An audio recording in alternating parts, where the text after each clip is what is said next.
everyone, and welcome back to another great Ryze Recap. I'm Symone Stanley, joined by Carter Wilson and Dan McDonald. Guys, how are you doing today? Good. How are you? Doing well, Symone. I'm doing great. Another great week of basketball. So let's first talk about the top performers for the week. Dan, let's start with you. Yeah, this is an easy one for me. I think I saw my top performance of the year earlier this week with Flynn. No, Walton didn't win. They lost in overtime, though. Hillgrove, who also a really good team. But Luke had 38 of, I think, his team's 61 points, had 20 of 24 in the first half.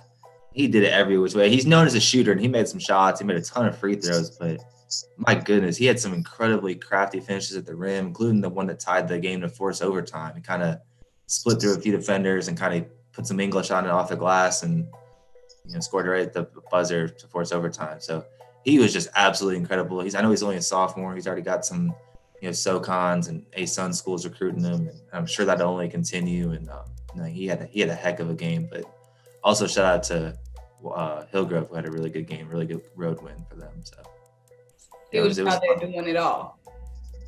What's that? I say he was just out there doing it all.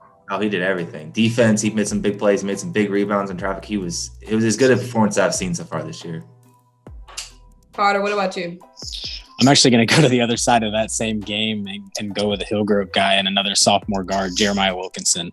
I think he's a big reason why Hillgrove's been so good this year. I think he's a lefty guard. He's really shifty. He's good with the bounce. He can kind of score it in a variety of ways. He shoots it well. He gets to the rim. He's athletic. So he kind of checks a lot of boxes. I think he's going to end up being one of the more notable guards in 2024 as that class kind of progresses through and becomes upperclassmen. And, just being able to score it like that and just being so tough to contain off the dribble, I think is going to be huge for him. And I think it's a big reason why Hillgrove has been really good this year and kind of been one of the bigger surprises in 7A.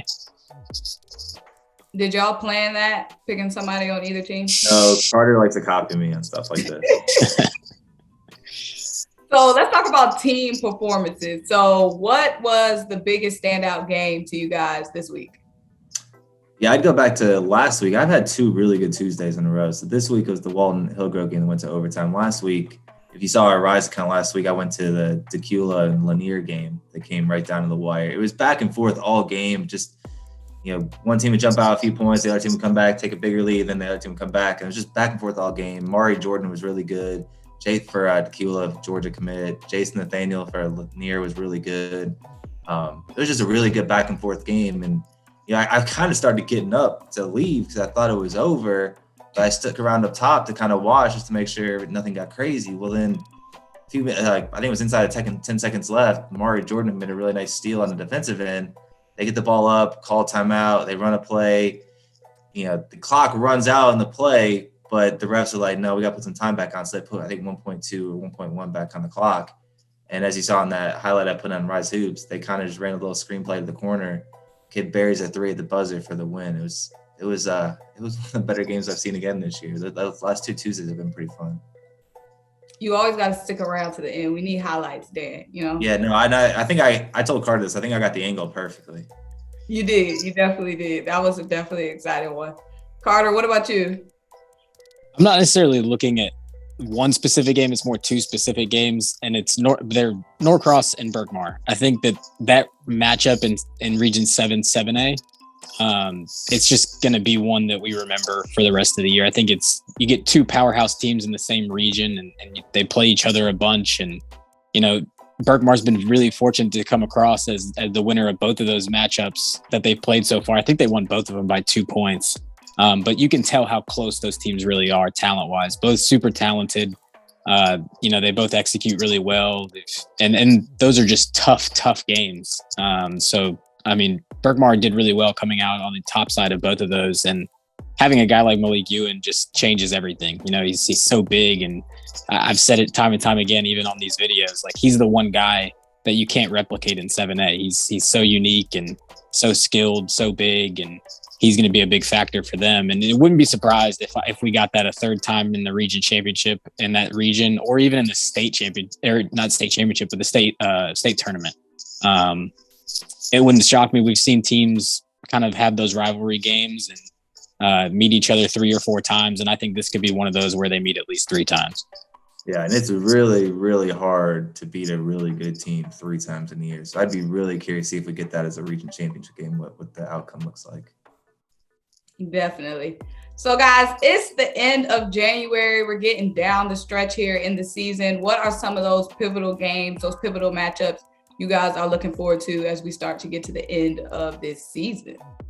Yeah, so I think it's going to be an awesome day at Milton on Saturday with the Longhorn Steakhouse Classic or whatever they're calling it.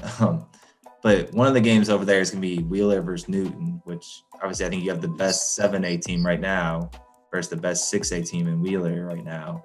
And beyond that, you got Isaiah Collier against Stephon Castle and the rest of those guys in that game. So I just think that's going to be, I think Larry Thompson and Charlemagne Gibbons are 2 of the best coaches in the state, if not the 2 best.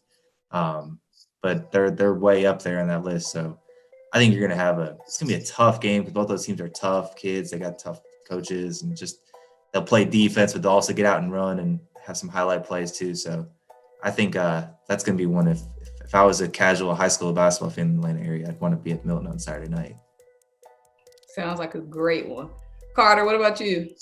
Yeah, I mean, it's tough not to pick one of the games that's at Milton on Saturday, and we'll be there giving coverage all day. So I'm going to look at North Gwinnett and North Mecklenburg out of Charlotte, more for a player matchup than anything else. I think it's going to be really good. I think it's probably going to be one of the better player matchups of the day, and that's Clemson signee RJ Godfrey and North Mech sophomore forward Isaiah Evans.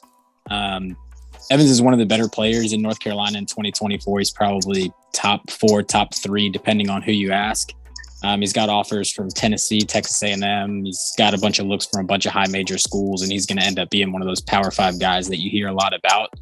And it's a good test for him to go up against a guy like RJ Godfrey because they're both just so versatile. They both have good size, like 6'7", 6'8". So I think that's going to be a really fun matchup and a really good game. North Mech's one of the best teams in the state of North Carolina right now.